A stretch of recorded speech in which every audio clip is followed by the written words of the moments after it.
Good morning students, कैसे हैं आप सब। तो आज हम पढ़ेंगे कार्बन आयंस के बारे में। कार्बन आयंस क्या होते हैं और इनके कितने टाइप्स के होते हैं, इनकी स्टेबिलिटी वगैरह आज हम पढ़ेंगे। ठीक है, इसके पहले मैंने कार्बोकेटायंस पढ़ा दिया आपको, तो अगर आप इस वीडियो को नहीं देखे हैं तो प्लीज आई बटन पर जाए और वहां पर मैंने वीडियो को डाला हुआ है, आप लिंक पर क्लिक करके वीडियो को देख सकते हैं। ठीक है, तो स्टार्ट करते हैं। कार्बन आयंस क्या होता है students? Negatively charged species containing a carbon atom within 3 bonds and an unsaid pair of electrons is called carbon ions। मतलब ये कि ऐसा कार्बन जो नेगेटिवली चार्ज्ड हो और उसकी 3 वैलेंसी किसी दूसरे एटम या ग्रुप से सेटिस्फाइड हो, तो इस तरह के स्पीसीज को, इस तरह के आयन को कार्बन आयंस कहते हैं, जिसमें एक नेगेटिव चार्ज होता है कार्बन के ऊपर, unshared pair of electrons carbon के ऊपर होता है। मतलब नेगेटिव चार्ज मतलब क्या? Unshared pair of electron. Pair of electron है क्योंकि एक कार्बन का इलेक्ट्रॉन है और किसी और का इलेक्ट्रॉन इसने लेके रखा है, तो 2 इलेक्ट्रॉन हो गए, तो इसको बोलेंगे अनशेयर्ड पेयर ऑफ इलेक्ट्रॉन्स। ठीक है, तो कार्बन आयन क्या होता है? तो ऐसा स्पीसीज, ऐसा negatively charge species containing a carbon atom within 3 bonds and an unshared pair of electrons is called carbon ion. ठीक है, तो अगर इसके ऊपर नेगेटिव चार्ज है तो एक तो ये आपका लेविस बेस की तरह काम करेगा और एक बहुत ही अच्छा न्यूक्लियोफाइल होगा। ठीक है, न्यूक्लियोफाइल का मतलब कि ये किसी इलेक्ट्रोफाइल से जाकर बॉन्ड आपका बनाएगा। तो कोई भी कार्बन आयन, जो भी कार्बन आयन होते हैं वो एक न्यूक्लियोफाइल होते हैं और इलेक्ट्रोफाइल से जाकर वो जुड़ते हैं। ठीक है, कैसे बनते हैं? तो जैसे कि अगर हम किसी भी एल्किल, यहाँ पे है, ठीक है, ये सी है, यहाँ हाइड्रोजन है, यहाँ पर भी हाइड्रोजन है और यहाँ पर एक NO2 है। ठीक है, ये क्या है? Alkyl nitrite. ठीक है, ये एक कंपाउंड है। अगर हम इसका किसी बेस के साथ रिएक्शन करा दे, कोई भी बेस ले सकते हो आप, RO- OH- भी ले सकते हो, तो क्या होता है कि ये जो बेस होता है, ये बेस आपका इस अल्फा कार्बन के अल्फा हाइड्रोजन पर अटैक करता है। क्यों करता है? क्योंकि आप देख रहे हो कि ये जो नाइट्राइट फंक्शनल ग्रुप है ये -I को शो करता है। समझ में आ रहा है मैं क्या बोल रही हूँ? कि इस कंपाउंड में, इस एल्किल नाइट्राइट कंपाउंड में जो NO2 है वो एक -I इफेक्ट को शो करता है, इलेक्ट्रॉन को अपनी तरफ खींचेगा क्योंकि -I है, जिसकी वजह से क्या होगा कि इस कार्बन की चारों तरफ की इलेक्ट्रॉन डेंसिटी कम हो जाएगी, इलेक्ट्रोनेगेटिविटी बढ़ जाएगी, जिसकी वजह से ये अपने पास के हाइड्रोजन के इलेक्ट्रॉन को अपने तरफ खींच लेगा। तो उससे क्या होगा स्टूडेंट्स कि ये H जो है H+ के फॉर्म में वो बाहर की तरफ निकल जाएगा। कैसे निकलेगा? H+ के फॉर्म में, क्योंकि इसका इलेक्ट्रॉन इस कार्बन ने खींच लिया, पुल कर लिया, ठीक है, अपनी तरफ ले लिया। तो ये जो H+ निकला, ये H+ और इस OH- के साथ ये दोनों मिल जाएंगे और क्या बनेगा आपका मोस्ट इंपॉर्टेंट कंपाउंड H2O के। स्टूडेंट्स, जो NO2 ग्रुप होता है वो -I को शो करता है, उसने इलेक्ट्रॉन को अपनी तरफ खींचा, जिसकी वजह से कार्बन की चारों तरफ की इलेक्ट्रॉन डेंसिटी कम होने की वजह से इसकी इलेक्ट्रोनेगेटिविटी बढ़ गई और उस वजह से इसने बगल के अल्फा हाइड्रोजन के इलेक्ट्रॉन को अपनी तरफ शिफ्ट करा लिया, अपनी तरफ ले लिया। ठीक है, जिसकी वजह से H जो होता है वो एज ए H+ बाहर रिलीज हो जाता है और जो सॉल्वेंट प्रेजेंट होता है आपका OH- बेस, वो बेस इस H+ को लेकर एज ए वाटर के फॉर्म में बाहर निकल जाता है। तो फिर बचता क्या है स्टूडेंट? बचता है आपका CH3 सिंगल बॉन्ड C। अब यहाँ पर जो इलेक्ट्रॉन इसने ले लिया था कार्बन ने हाइड्रोजन का, वो क्या हो जाता है? अनशेयर्ड पेयर ऑफ इलेक्ट्रॉन, मतलब नेगेटिव चार्ज इस कार्बन के ऊपर आ जाता है और आपका ये इस तरह का फॉर्म आपका बनता है। तो ये जो स्पीसीज बनी है आपकी, इसे हम बोलते हैं कार्बन आयन। क्या बोलते हैं? Carbon ion. ठीक है, और साथ में क्या निकला आपका? वाटर। तो ये एक मेथड हो गया कार्बन आयन को बनाने का। तो ये किसी भी रिएक्शन के बीच में बनता है, ये एक रिएक्टिव स्पीसीज होता है, अनस्टेबल स्पीसीज होता है। इसकी जो लाइफ टाइम होती है बहुत ही शॉर्ट लिव्ड होता है, तुरंत बना रिएक्शन में और तुरंत ही प्रोडक्ट में कन्वर्ट हो जाता है। ठीक है, तो क्या होता है कि ये जो आपके रिएक्शन के बीच में बन रहा है, इसलिए इसको बोलते हैं रिएक्शन इंटरमीडिएट। ठीक है, और ये हाईली रिएक्टिव होता है, अनस्टेबल होता है, इसकी वजह से तुरंत प्रोडक्ट में कन्वर्ट हो जाता है।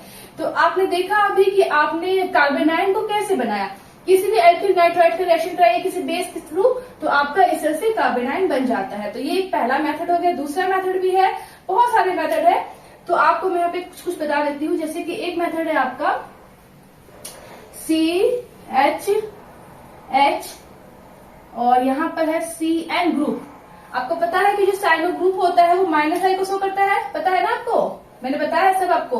जो साइनो ग्रुप होता है वो माइनस आई को शो करता है क्योंकि इनके बीच में 3 बॉन्ड होते हैं और जो नाइट्रोजन होता है वो हाईली इलेक्ट्रोनेगेटिव होता है, तो यहाँ से इलेक्ट्रॉन को अपनी तरफ खींचेगा, जिसकी वजह से कार्बन के चारों तरफ की इलेक्ट्रॉन डेंसिटी कम, इलेक्ट्रोनेगेटिविटी बढ़ जाएगी, तो वो बगल के अल्फा हाइड्रोजन से इलेक्ट्रॉन को अपनी तरफ खींचेगा। ठीक है, तो यहाँ पर जो हाइड्रोजन है वो क्या कैसे निकलेगा, वो एज ए H+ के फॉर्म में बाहर रिलीज होगा। ओके, और आपका किसके प्रेजेंट में होगा, ऐसे ही हो जाएगा नहीं, यहाँ पर अगर आप कोई बेस ले लोगे तब ये रिएक्शंस होगी। ठीक है, तो उस केस में यहाँ पर आपका क्या बनेगा, आपका बनेगा ये OR- H+ के साथ मिलकर क्या बना लेगा, ROH, एल्कोहल के फॉर्म में एक बाई प्रोडक्ट निकल जाएगा, और साथ में आपका बनेगा CH3, C के ऊपर नेगेटिव चार्ज और Cl, और यहाँ पर हाइड्रोजन, क्या बना आपका कार्बन आयन, कार्बन आयन। ठीक है, इसका मतलब क्या आपने समझा कि अगर कोई minus I fit group attach हो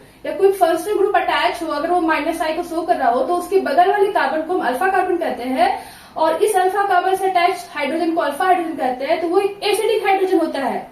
ये आपने समझा कि नहीं समझा, कि अगर हम किसी ऐसे कंपाउंड को लेते हैं जिनके पास जो फंक्शनल ग्रुप है वो माइनस आई को शो कर रहा है, ठीक है, जैसे NO2, CN या आपका COOR, ठीक है, तो ये जो ग्रुप्स होते हैं ये माइनस आई को शो करते हैं। तो अगर ये ग्रुप अटैच है किसी कार्बन से और उस कार्बन के पास कोई हाइड्रोजन प्रेजेंट है, तो वो हाइड्रोजन अल्फा हाइड्रोजन, अब वो कार्बन अल्फा कार्बन कहलाएगा, और वो हाइड्रोजन एक एसिडिक हाइड्रोजन होता है। क्यों, क्योंकि माइनस आई की वजह से इलेक्ट्रॉन को खींचते हैं ये ग्रुप्स, जिसकी वजह से कार्बन के चारों तरफ की इलेक्ट्रॉन डेंसिटी कम हो जाती है, और इलेक्ट्रोनेगेटिविटी बढ़ने की वजह से वो बगल के हाइड्रोजन के इलेक्ट्रॉन्स को अपनी तरफ खींच लेता है, और वो हाइड्रोजन बाहर रिलीज हो जाता है H+ के फॉर्म में। इसका मतलब ये हुआ कि ये जो हाइड्रोजन है ये कौन सा हाइड्रोजन है, किस तरह के हाइड्रोजन है, क्या कहलाते हैं ये हाइड्रोजन, ये हाइड्रोजन कहलाते हैं एसिडिक हाइड्रोजन। क्या कहलाते हैं, एसिडिक हाइड्रोजन। ठीक है, तो ये जो आपके हाइड्रोजन दिख रहे हैं आपको, जो H+ निकल रहा है, ये एसिडिक हाइड्रोजन है, जो बेस के साथ मिलकर आपके न्यूट्रल कंपाउंड के फॉर्म में बाहर निकल जाते हैं। तो ये एक मेथड हो गया आपका कार्बन आयन बनाने का। हम शेप की बात करें कि इनका शेप क्या होता है, इन कार्बन आयन्स का शेप क्या होता है, तो आप देख रहे हो यहाँ पर कि कार्बन के ऊपर नेगेटिव चार्ज है, और यहाँ पर एक ग्रुप अटैच है, यहाँ पे एक ग्रुप अटैच है, ये एक एटम कह सकते हो जो भी आप। तो आप यहाँ पर अब इसका हाइब्रिडेशन निकालोगे तो हाइब्रिडेशन क्या निकलेगा, इसका 3 सिग्मा बॉन्ड है। ओके, सब मैंने पढ़ाया आपको अपने प्रीवियस की क्लासेस में। तो 3 सिग्मा बॉन्ड है इसके पास, और प्लस इसके पास एक अनशेयर्ड पेयर ऑफ इलेक्ट्रॉन्स है। अनशेयर्ड पेयर ऑफ इलेक्ट्रॉन मतलब लोन पेयर कितना है इसके पास, एक इसके पास लोन पेयर है। ठीक है, पेयर ऑफ इलेक्ट्रॉन मतलब लोन पेयर है इसके पास, तो यहाँ पे कितना हो गया 4 का मतलब क्या हो गया कि ये sp3 हाइब्रिडाइज्ड ऑर्बिटल्स को शो करेगा, मतलब sp3 हाइब्रिडाइजेशन को ये शो करेगा।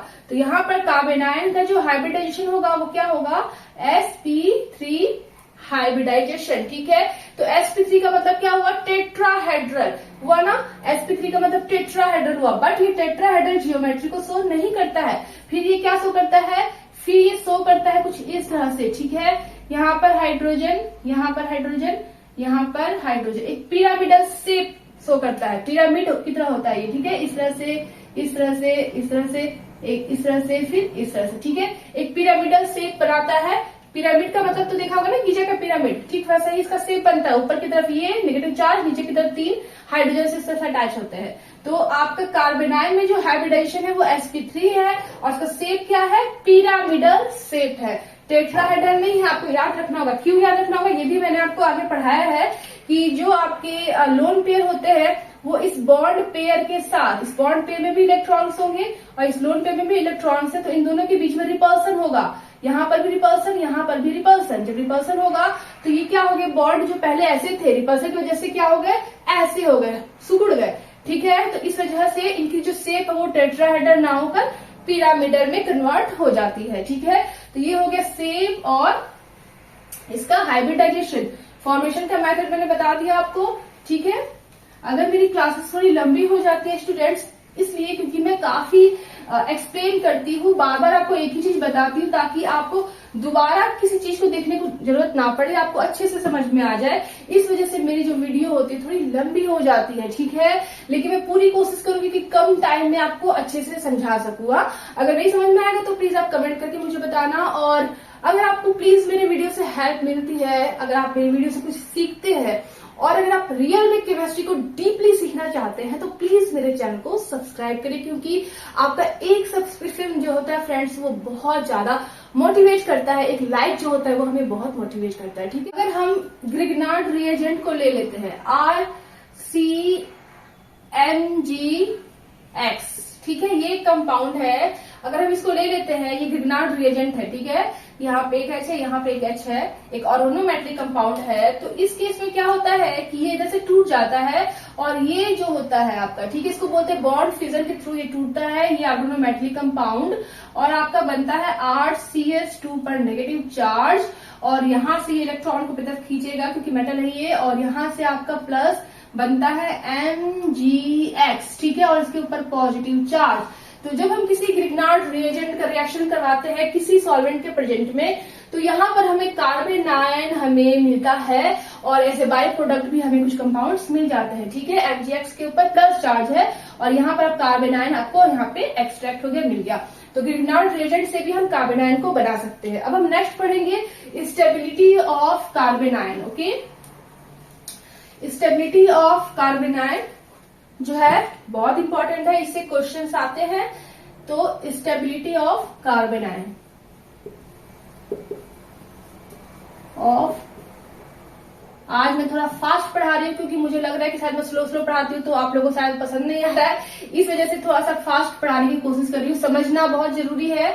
अगर आप अपना कमेंट में आप मुझे बताइए कि आप मैं तेज पढ़ाती हूँ तब आपको अच्छा लगता है कि मैं स्लो पढ़ाती हूँ तब आपको अच्छा लगता है। जो भी आपकी प्रॉब्लम्स है सब मुझे कमेंट में बताइए, प्लीज कमेंट कीजिए। स्टेबिलिटी ऑफ कार्बन आयन, ठीक है, स्टेबिलिटी ऑफ कार्बन आयंस अब नेक्स्ट टॉपिक है, ये मोस्ट इंपॉर्टेंट है, इसको आपको पढ़ना है। चलिए स्टार्ट करते हैं। देखिए CH3 नेगेटिव चार्ज, ओके, फिर है आपका CH3C, यहां पर हाइड्रोजन है, यहां पर हाइड्रोजन है, नेगेटिव चार्ज, ओके। फिर CH3C, यहां पर भी CH3 है और यहां पर हाइड्रोजन है, नेगेटिव चार्ज, ओके। फिर है CH3C, CH3 और यहाँ पर नेगेटिव चार्ज।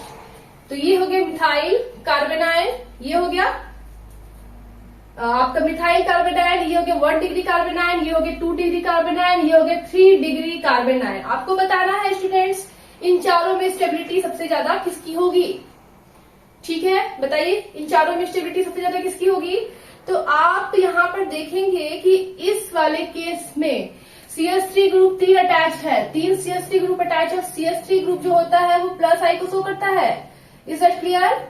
CH3 जो होता है वो प्लस आई ग्रुप को शो करता है। तो यहाँ पर 3 CH3 है, तीनों ही इलेक्ट्रॉन को पुश करेंगे कार्बन के पास, ठीक है, तीनों ही इलेक्ट्रॉन को अपने से दूर करेंगे, रिलीज करेंगे, अपने से थोड़ा दूर भगाएंगे क्योंकि ये प्लस आई को शो कर रहे हैं, जिसकी वजह से इस कार्बन एटम के चारों तरफ की इलेक्ट्रॉन डेंसिटी क्या होगी, बढ़ने लगेगी। जब इलेक्ट्रॉन डेंसिटी बढ़ने लगेगी और ये नेगेटिव चार्ज है, नेगेटिव ऑलरेडी है और नेगेटिव बढ़ रहा है, तो उसकी स्टेबिलिटी क्या होगी, जल्दी बोलिए, उसकी स्टेबिलिटी सबसे घट जाएगी, सबसे कम हो जाएगी।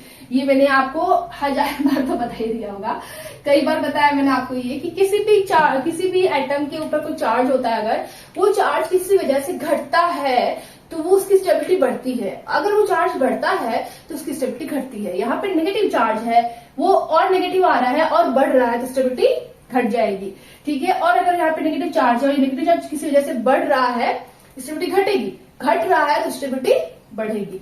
यहाँ पर क्या है, प्लस आई के 3 ग्रुप अटैच है, जिसकी वजह से इलेक्ट्रॉन को अपने से दूर कर रहे हैं, जिसकी वजह से कार्बन की चारों तरफ इलेक्ट्रॉन डेंसिटी बढ़ रही है, तो नेगेटिव चार्ज की डेंसिटी बढ़ रही है, तो इसकी जो स्टेबिलिटी होगी वो क्या हो जाएगा, क्या हो जाएगा बताइए, इसकी जो स्टेबिलिटी है वो क्या हो जाएगी, घट जाएगी, ओके। नेक्स्ट है यहाँ पर आप देखिए 2, यहाँ पर तो 3 प्लस आई ग्रुप थे, यहाँ पर 2 प्लस आई ग्रुप अटैच है, जिसकी वजह से इसकी तुलना में इस पर जो इलेक्ट्रॉन डेंसिटी है इसकी तुलना में थोड़ी कम बढ़ेगी, इसमें सबसे ज्यादा बढ़ेगी, कार्बन के ऊपर इसमें थोड़ी कम बढ़ेगी, जिसके साथ स्टेबिलिटी इससे थोड़ी सी ज्यादा हो जाएगी।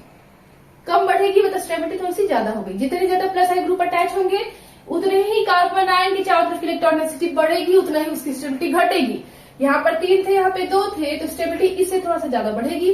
ठीक है, अपना दिमाग लगाइए, यूज कीजिए अपना दिमाग। ठीक है, केवल देखने से नहीं होता है, सुनने से नहीं होता है, थिंक अबाउट इट। ओके, आगे है यहाँ पर एक आपका प्लस आई ग्रुप अटैच है। ठीक है, तो ये क्या करेगा, कार्बन आयन की चारों तरफ की इलेक्ट्रॉन डेंसिटी को बढ़ाएगा, कि इन दोनों की तुलना में सबसे कम बढ़ाएगा। तो यहाँ पर नेगेटिव चार्ज की डेंसिटी उतनी नहीं बढ़ेगी जितना कि इन दोनों में बढ़ रही थी, तो इसकी स्टेबिलिटी क्या हो जाएगी, इन दोनों से तो ज्यादा होगी। ठीक है, आगे अब यहाँ पर कोई प्लस आई ग्रुप है नहीं है, जिसकी वजह से कार्बन के ऊपर की नेगेटिव चार्ज बढ़ रही है, किसी वजह से बढ़ ही नहीं रही है। जब बढ़ ही नहीं रही है तो इसकी स्टेबिलिटी इन सबसे तो भाई ज्यादा ही होगी ना। क्यों ज्यादा होगी, क्योंकि इसमें कोई प्लस आई ग्रुप है ही नहीं। जितना ज्यादा प्लस आई ग्रुप अटैच होता है, प्लस आई ग्रुप जितना ही ज्यादा अटैच होगा किसी कार्बन आयन से, ठीक है, कहाँ पे C- के पास जितना ही प्लस आई ग्रुप अटैच होगा उतनी ही उसकी स्टेबिलिटी घट जाएगी, मतलब इनवर्स रिलेशन होगा। Okay, is that clear students? Comment किया करो आप लोग, बिल्कुल कमेंट नहीं करते हो, मुझे कुछ समझ में नहीं आता है कि आप लोगों को समझ में आया कि नहीं आया। ओके, मुझे कैसे समझ में आएगा, आप कमेंट करेंगे तभी मुझे समझ में आएगा। ओके, तो अगर किसी कार्बन आयन के पास प्लस आई ग्रुप जितने ही ज्यादा होंगे, ठीक है, यहाँ पे मैं लिख देती हूँ मोर, ताकि आपको और अच्छे से समझ में आए, MORE, मोर प्लस आई ग्रुप अगर है किसी कार्बन आयन के पास, मोर प्लस आई ग्रुप है, तो उसकी स्टेबिलिटी उतनी ही घट जाती है, इनवर्स रिलेशन। इसको नोट कर लो, नोट करना है तो। और जितना ही प्लस आई ग्रुप कम होगा उसकी स्टेबिलिटी उतनी ही बढ़ जाएगी, इनवर्स रिलेशन। ठीक है, इतना समझ में आ गया? चलिए मैं साफ करूं। चलिए ठीक है, अब कैसा लग रहा है आपको आज का पढ़ाई? थोड़ा सा फास्ट बोल रही हूँ, जल्दी जल्दी बोल रही हूँ, क्योंकि कार्बोकेटायन वाला चैप्टर 50 मिनट का हो गया था। ठीक है, काफी डिटेल से पढ़ाती हूँ ना मैं, ताकि बच्चे को बिल्कुल पानी की तरह घोल कर बस पिला दो इस तरह से। लेकिन अगर वीडियो लेंदी होती है, बड़ी होती है, छोटी होती है, तो उस पर डिपेंड करता है कि आपको समझ में आ रहा है कि नहीं। अगर आपको छोटी वीडियो समझ में आती है तो बहुत अच्छी बात है। अगर आपको नहीं समझ में आती, डिटेल समझना चाहते हैं, डीपली समझना चाहते हैं, तो लॉन्ग वीडियो भी आपके लिए सही है। तो आप कमेंट में सब कुछ मुझे बताइए। ओके, चलिए आगे बढ़ते हैं, एग्जाम्पल नेक्स्ट लेते हैं। जैसे है आपका C, ओके, यहाँ पर है आपका CF3, ओके, और नेगेटिव चार्ज। ठीक है, ओके, आगे बढ़ते हैं। यहाँ पर है आपका ठीक है, CF3, यहाँ पर हाइड्रोजन, यहाँ पर CF3 नेगेटिव चार्ज। आगे है आपका CF3 हाइड्रोजन नेगेटिव चार्ज। आगे है C नेगेटिव, H। इन चारों में बताइए स्टेबिलिटी ऑर्डर किसकी होगी? चलिए चलिए सोचिए बताइए जल्दी से। इन चारों कार्बन आयन में स्टेबिलिटी किसकी ज्यादा होगी? अब यहाँ पर आप देखिए कि फ्लोरीन अटैच है, वो भी एक नहीं फ्लोरीन, तीन फ्लोरीन एक कार्बन से अटैच है। अल्फा कार्बन से तीन फ्लोरीन अटैच है। और फ्लोरीन जो होता है वो -I को शो करता है। -I मतलब क्या हुआ कि इलेक्ट्रॉन को अपनी तरफ पुल करेगा, खींचेगा, जिसकी वजह से नेगेटिव चार्ज कार्बन के ऊपर रिड्यूस होगी, कम होगी। क्यों खींचेगा? क्योंकि -I शो कर रहा है, वो भी तीन है भैया, एक फ्लोरीन नहीं है, तीन है। जब तीन है तो बहुत ही ज्यादा खींचेगी इलेक्ट्रॉन्स को, तो कार्बन के ऊपर नेगेटिव चार्ज बहुत ही रिड्यूस हो जाएगा, जिसकी वजह से इसकी स्टेबिलिटी मैक्सिमम हो जाएगी। ओके, नेक्स्ट है, इसमें एक 3 -I थी, इसमें 2 -I है, तो इससे थोड़ा कम होगा। ठीक है, इतना समझ में आ रहा है ना? हाँ, चलिए आगे बढ़ते हैं। इसमें 2 थे, इसमें 1 है। ठीक है, इलेक्ट्रॉन्स को ये खींच रहे हैं, यहाँ पे ज्यादा खींच रहे थे, यहाँ पे कम खींच रहे, यहाँ पे एक ही खींचने वाला है। ठीक है, -I। तो यहाँ पर जो C के पास नेगेटिव चार्ज है वो इसकी तुलना में ज्यादा नहीं खींचा पाएगा, मतलब उतना रिड्यूस नहीं हो पाएगा जितना कि इनमें रिड्यूस हो रहा था। तो इसकी वजह से इसकी स्टेबिलिटी इससे थोड़ी कम हो जाएगी। इस वाले केस में अगर हम देखें लास्ट वाले केस में, तो एक भी माइनस आई ग्रुप अटैच नहीं है, तो ये जस्ट का तस्ट जितना माइनस था उतना का उतना ही है। उसको इसकी स्टेबिलिटी को बढ़ाने वाले कोई फैक्टर ही नहीं है उसमें। इन सब में तो है फैक्टर बढ़ाने वाले माइनस आई, बट इसमें तो कोई फैक्टर ही नहीं है माइनस आई का, तो इस वजह से इसकी स्टेबिलिटी सबसे कम हो जाएगी। Stability order, stability order note कर लो जल्दी से, स्टेबिलिटी ऑर्डर। ये आपका इंपॉर्टेंट क्वेश्चन है, 4 ऑप्शन देगा, पूछेगा स्टेबिलिटी किसके सबसे ज्यादा होगी, ऑर्डर में बताइए ABCD। ओके, चलिए अब यहाँ पर आपका रिलेशन क्या होगा, जितना ही ज्यादा, यहाँ पर दिख रहा है ना सबको, माइनस आई ग्रुप मोर, ठीक है, जितना ही ज्यादा होगा कार्बन आयन के ऊपर, जितना ही ज्यादा माइनस आई ग्रुप होगा कार्बन आयन के ऊपर, उसकी स्टेबिलिटी उतनी ही ज्यादा होगी, क्योंकि वो इलेक्ट्रॉन को खींचेंगे तो नेगेटिव चार्ज रिड्यूस होगा, स्प्रेड आउट होगा, ठीक है, रिड्यूस होगा, प्लस चार्ज डेवलप होगा ना, तो जो नेगेटिव को कम करेगा, जिसकी वजह से उसकी स्टेबिलिटी बढ़ जाएगी। तो जितने प्लस आई ग्रुप होंगे उतनी स्टेबिलिटी घटेगी, जितनी माइनस आई ग्रुप होगी उतनी स्टेबिलिटी बढ़ेगी। तो इसको कहीं नोट कर लीजिए, मोस्ट इंपॉर्टेंट है।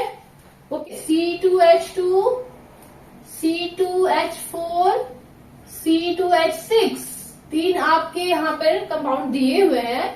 आपको बताना है कि इन तीनों में किसके पास एसिडिक हाइड्रोजन है, कौन सा मोर स्ट्रॉन्ग एसिडिक हाइड्रोजन है, मतलब इन तीनों में कौन H+ को रिलीज करेगा और स्टेबल कार्बन आयन को फॉर्म करेगा। जो कार्बन आयन, तीनों में कार्बन आयन बनेंगे H+ के रिलीज होने के बाद, तो जो कार्बन आयन बनेगा वो स्टेबल फॉर्म में बनेगा, और जो सबसे ज्यादा स्टेबल होगा वही मोर एसिडिक हाइड्रोजन को रिलीज करेगा सॉल्यूशन में। Is that clear? मैं क्या कहना चाह रही हूँ, मैं ये कहना चाह रही हूँ कि आपके 3 कंपाउंड्स यहाँ दिए हुए हैं, आपको बताना है कि इन तीनों में मोस्ट एसिडिक हाइड्रोजन किसके पास है। कैसे पता करेंगे? H+ को रिलीज कराएंगे और फिर देखेंगे कि जो आयन बन रहा है, इन तीनों का H+ निकालेंगे बाहर, फिर आप देखेंगे कि जो आयन बन रहा है, जो नेगेटिव चार्ज बन रहा है, जो कार्बन आयन बन रहा है, वो स्टेबल है कि नहीं।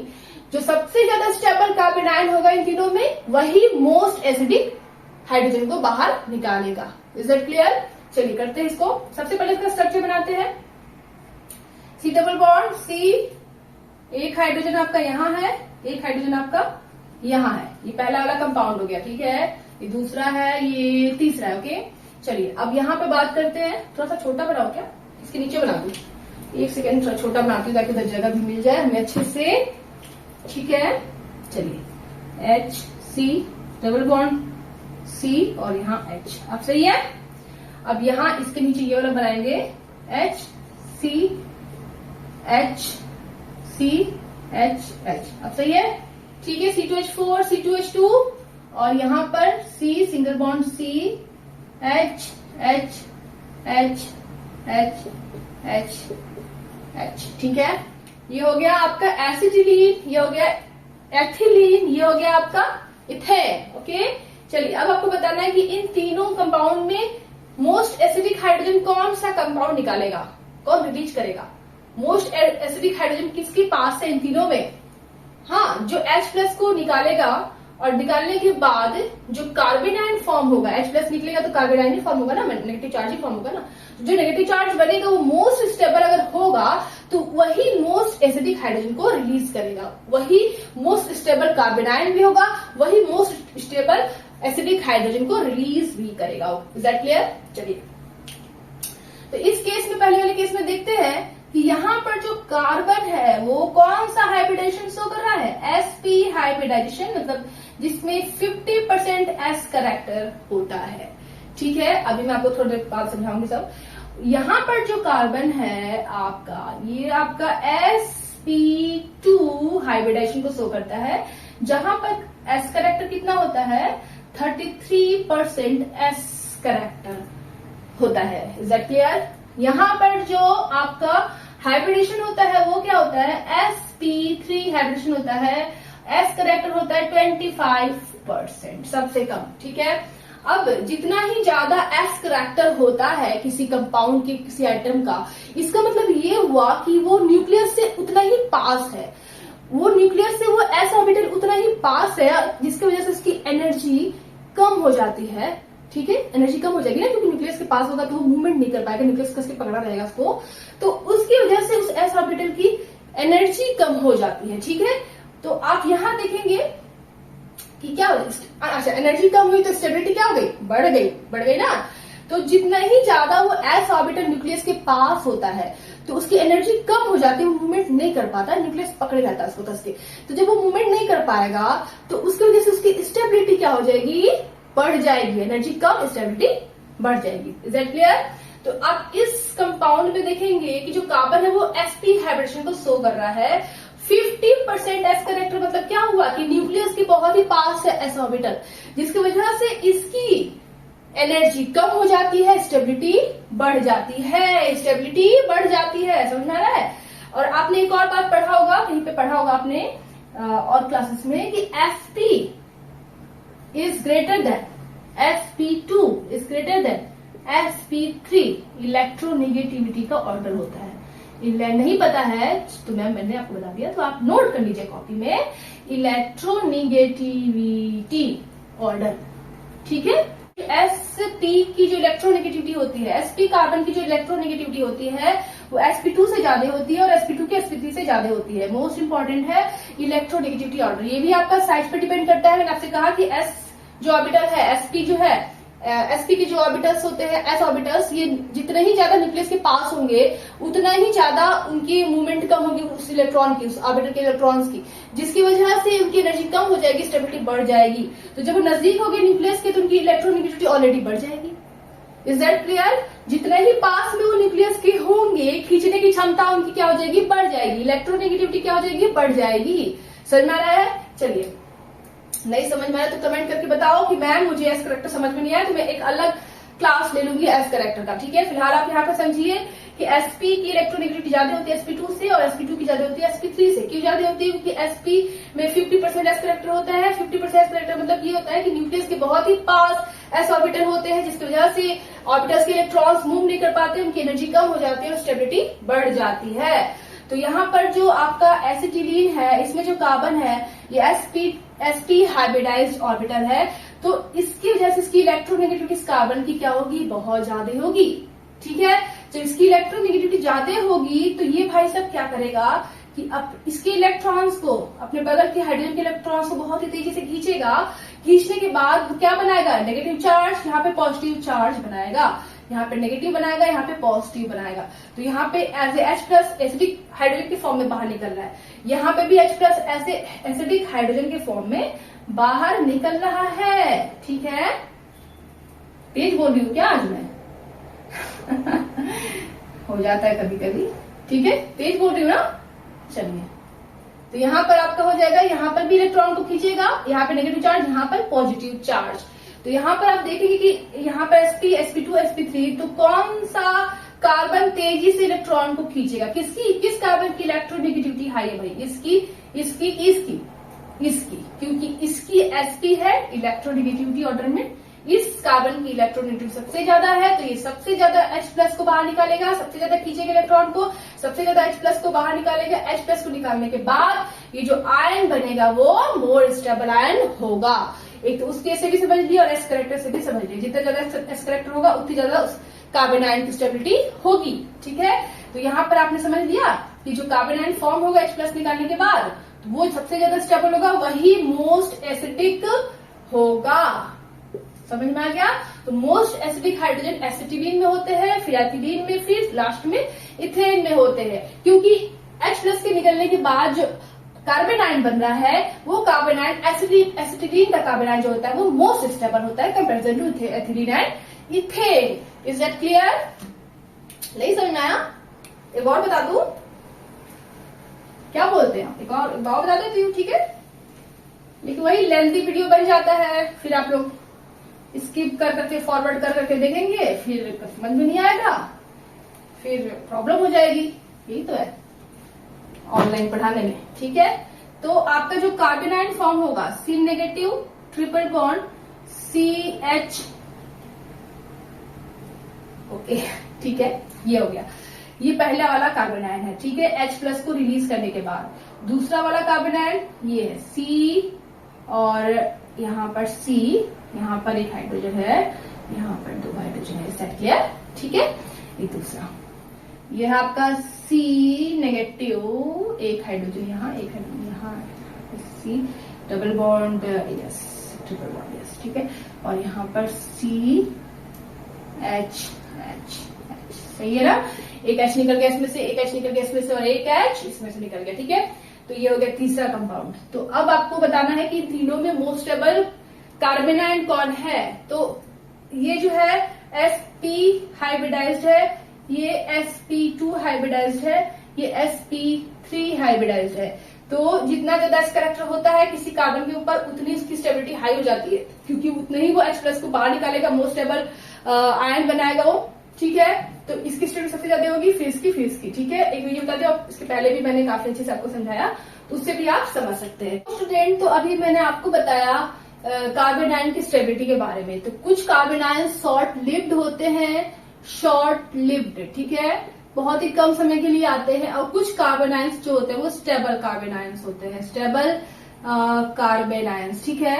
तो शॉर्ट लिव्ड में मैंने आपको बहुत सारा बताया एल्किल कार्बन आयन्स के बारे में। लेकिन जो स्टेबल कार्बन आयन होते हैं, ये स्टेबल क्यों होते हैं? क्योंकि इनमें एक एरोमेटिक रिंग होता है। एरोमेटिक रिंग होने की वजह से वो रेजोनेंस स्ट्रक्चर शो करते हैं, रेजोनेंस इफेक्ट उनमें लगता है, जिसकी वजह से उनकी स्टेबिलिटी बढ़ जाती है, ठीक है। रेजोनेंस इफेक्ट बहुत ज्यादा स्टेबिलिटी को बढ़ाता है, फिर हाइपर कंजुगेशन, फिर इंडक्टिव इफेक्ट, ठीक है। ये ऑर्डर होता है, ये आपको पता होना चाहिए, सब मैंने पढ़ा दिया है, ठीक है।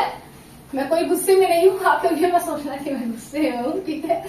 थोड़ा सा फास्ट पढ़ाने की कोशिश कर रही हूँ, क्योंकि वीडियो काफी लंबी बन जाती है ना स्टूडेंट। मैं काफी डीपली समझाने की कोशिश करती हूँ, जिसकी वजह से वीडियो काफी लंबी बन जाती है। तो शायद आपको पसंद आता है या नहीं पसंद आता है तो मुझे पता नहीं चल पाता है, क्योंकि आप लोग कमेंट करते नहीं हो। तो चलिए स्टार्ट करते हैं। हाँ, तो पहला जो फैक्टर मैंने बताया स्टेबिलिटी ऑफ कार्बन आयन का, जो फैक्टर्स मैंने पहला बताया वो है इंडक्टिव इफेक्ट। इंडक्टिव इफेक्ट की वजह से स्टेबिलिटी कैसे घटती है, कैसे बढ़ती है किसी कार्बन आयन की, ये मैंने आपको बताया। दूसरा फैक्टर मैंने बताया एस कैरेक्टर, ठीक है, बताया ना, एस कैरेक्टर की वजह से स्टेबिलिटी कैसे घटती है, कैसे बढ़ती है, अभी थोड़ी देर पहले बताया।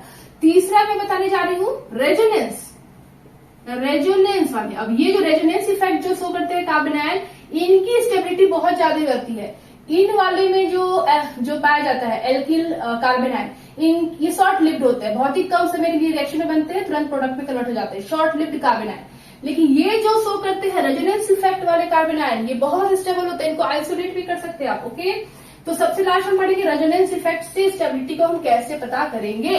पहले हमने देखा इंडक्टिव इफेक्ट से, दूसरा हमने देखा एस कैरेक्टर से, तीसरा हम देखेंगे कि रेजोनेंस से हम कार्बन आयन की स्टेबिलिटी को कैसे डिफाइन करेंगे, कैसे पता करेंगे कि कोई कार्बन आयन स्टेबल है कि नहीं है, ठीक है। एग्जाम्पल लेते हैं,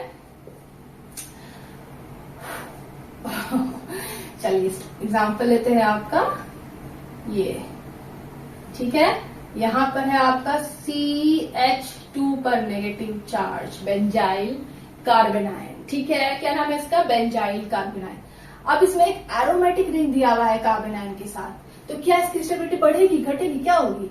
स्टेबिलिटी बढ़ेगी, क्योंकि इसमें रेजोनेंस इफेक्ट हो रहा है। रेजोनेंस इफेक्ट की वजह से ये नेगेटिव चार्ज इस रिंग पर डीलोकलाइज होने लगता है, जिसकी वजह से कार्बन के ऊपर नेगेटिव चार्ज की डेंसिटी एकदम कम हो जाती है।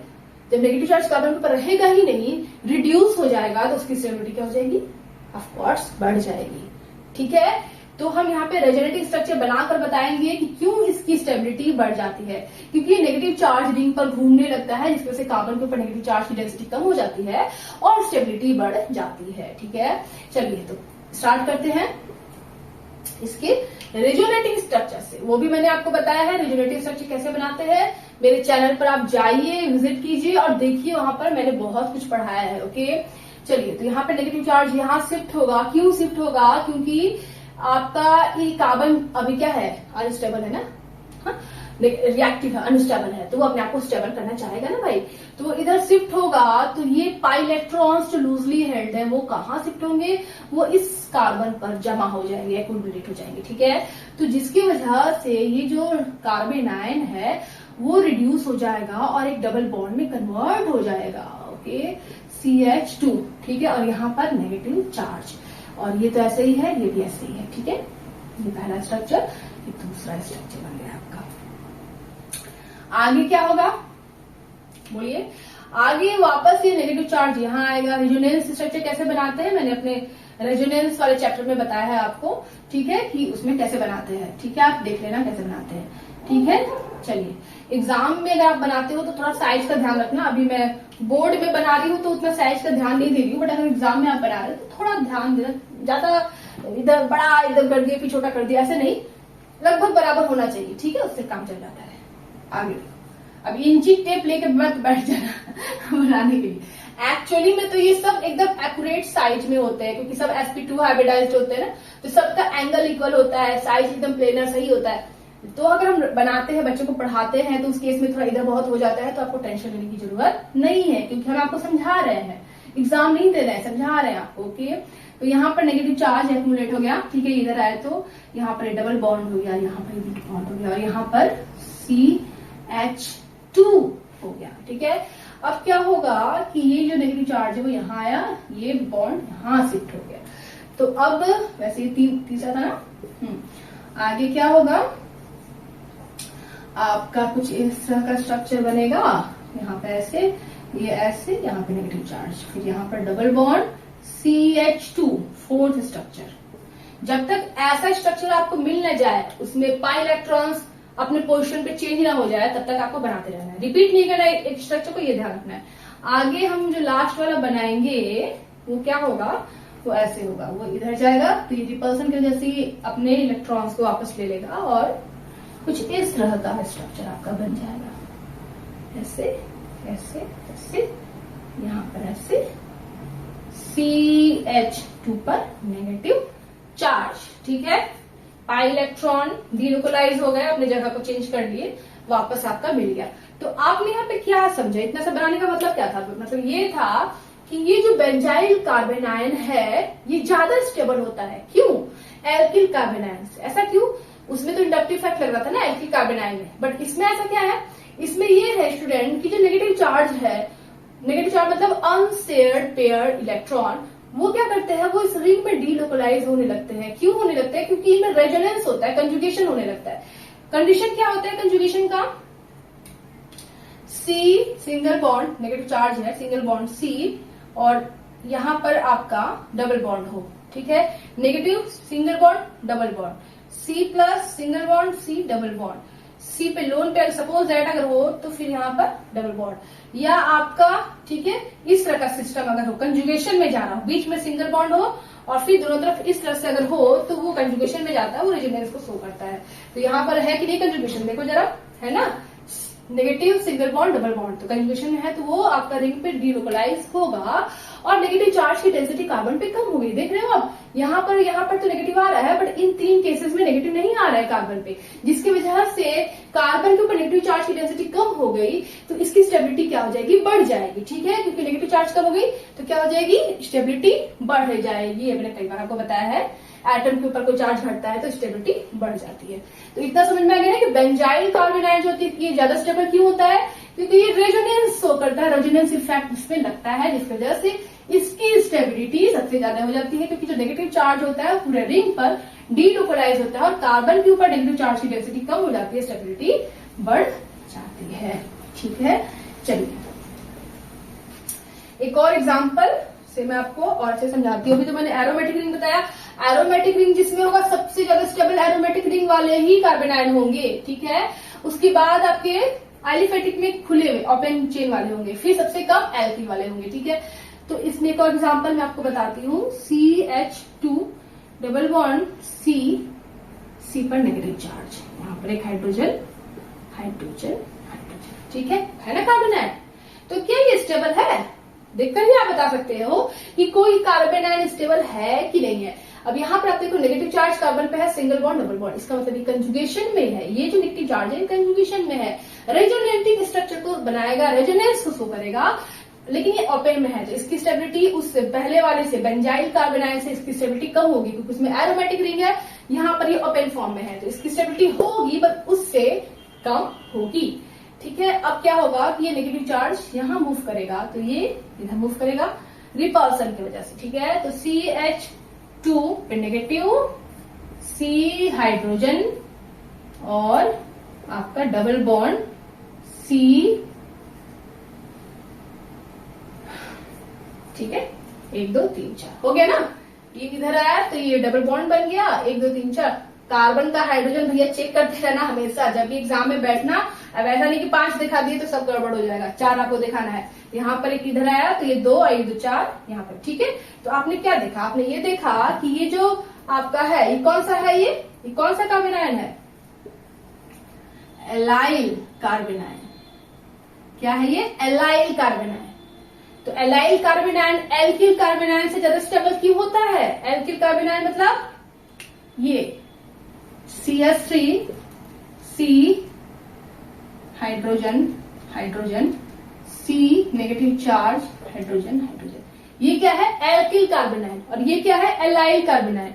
तो इसकी स्टेबिलिटी क्यों ज्यादा होती है इससे, क्योंकि ये रेजोनेंस इफेक्ट को शो कर रहा है और ये प्लस आई को शो कर रहा है, ठीक है।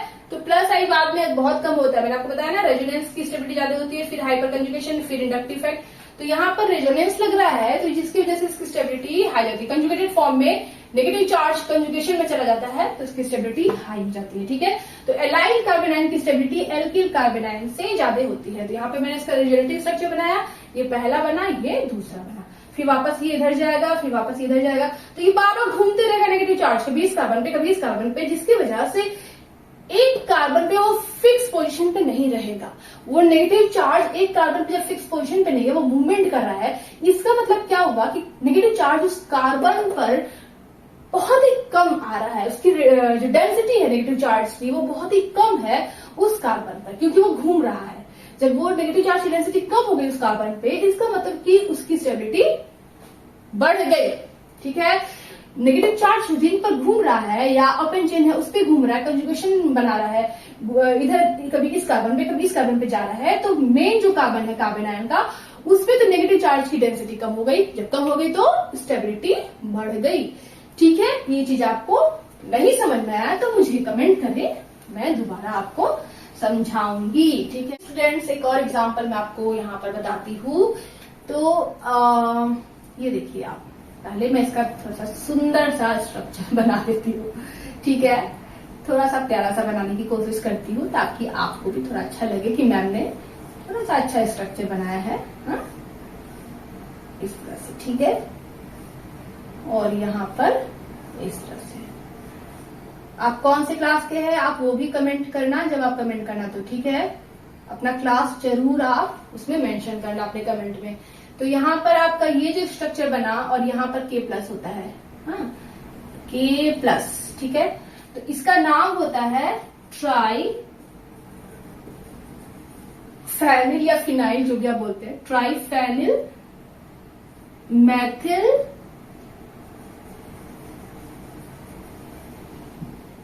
पोटेशियम, ठीक है, पोटेशियम साल्ट, मतलब साल्ट होगा ना, NaCl की तरह K+ चार्ज है और ये Cl- की जगह पे ये है, ठीक है। तो अगर हम इस पोटेशियम को हटा दें तो यहाँ से भी पोटेशियम हट जाएगा, ठीक है। तो यहाँ पे इसका नाम हो जाएगा मिथाइल कार्बन आयन।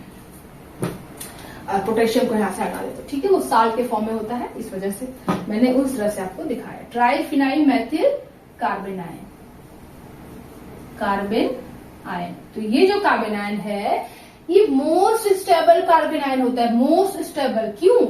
क्योंकि ये जो नेगेटिव चार्ज है ये आपका मूवमेंट इधर भी करेगा, इधर भी करेगा, इधर भी करेगा, ये पूरे इस रिंग पर भी घूमेगा, कहाँ कहाँ पे, यहाँ पे, यहाँ पे, यहाँ पे, ठीक है, इधर भी घूमेगा, इधर भी घूमेगा। तो बहुत सारे रिजोनेटिंग स्ट्रक्चर्स बनेंगे, बहुत हाई रेजोनेंस इफेक्ट इस कंपाउंड में, इस आयन में लगेगा, बहुत हाई रेजोनेंस इफेक्ट लगने की वजह से इस कार्बन आयन की स्टेबिलिटी बहुत ही ज्यादा बढ़ जाती है। इसके पहले जो मैंने आपको बताया था उसमें एक ही रिंग था तो वापस घूमकर फिर कार्बन पर आ गया था, लेकिन इस केस में कब आएगा भैया, पहले यहाँ घूमेगा, फिर यहाँ घूमेगा, फिर यहाँ घूमेगा, डीलोकलाइज होगा, तो बहुत ही कम समय के लिए C पर आएगा, बहुत ही देर के बाद आएगा। तो जब कार्बन आयन के कार्बन पर नेगेटिव चार्ज की डेंसिटी बहुत ही कम हो जाएगी तो उसकी स्टेबिलिटी बहुत ज्यादा बढ़ जाएगी। तो इस केस में मैक्सिमम स्टेबिलिटी होती है कार्बन आयन की, क्योंकि 3 फेनिल रिंग अटैच होते हैं, डीलोकलाइजेशन कार्बन के ऊपर नेगेटिव चार्ज का होता है, हर रिंग पर होता है, इस वजह से, ठीक है। इतना समझ में आ गया आपको? तो चलिए अब बस खत्म है इसका, कार्बन आयन ज्यादा नहीं है, अब इसको आपको पढ़ना है रिएक्शन वगैरह में, एडिशन रिएक्शन में है, फिर अरेंजमेंट रिएक्शन में आपको पढ़ना है। तो वो जब मैं मैकेनिज्म पढ़ाऊंगी आपको, तब मैं आपको अच्छे से वहां पर समझाऊंगी। तो आज का मेरा क्लास यहीं तक है। मैंने पूरी कोशिश की कि छोटी वीडियो मैं बनाऊं आप लोगों के लिए। लंबी वीडियो बन जाएगी तो आप लोग फॉरवर्ड करके स्किप करके देखोगे, फिर आपको समझ में नहीं आएगा। ठीक है, इस वजह से मैं कह रही थी कि इसलिए मैंने आज छोटा वीडियो बनाया। ठीक है, तो अगर आपको आज की वीडियो से हेल्प मिली है तो प्लीज आप मेरे चैनल को सब्सक्राइब करें स्टूडेंट, लाइक करें और अपना बहुमूल्य कमेंट भी अपना जरूर शेयर करें विद आप किस क्लास में है उसके साथ। आप कौन से क्लास के स्टूडेंट है वो कमेंट में अपने जरूर लिखिए। कोई सजेशन देना चाहते हैं, मुझे कुछ बताना चाहते हैं, कुछ पूछना चाहते हैं, वो भी आप कमेंट में बोलिए। मैं माइक जल्दी ही खरीदने वाली हूँ। ठीक है, तो वो भी आने में टाइम लग रहा है, उसको विद माइक के साथ मैं आपको पढ़ाऊंगी। तो उस समय आपको बाहर की आवाजें नहीं आएगी, बस मेरी आवाज आएगी। ठीक है, तो इतना भी थोड़ा सा आप लोग कंप्रोमाइज कर लीजिए। चलिए मिलते हैं नेक्स्ट वीडियो में। Take care, bye bye.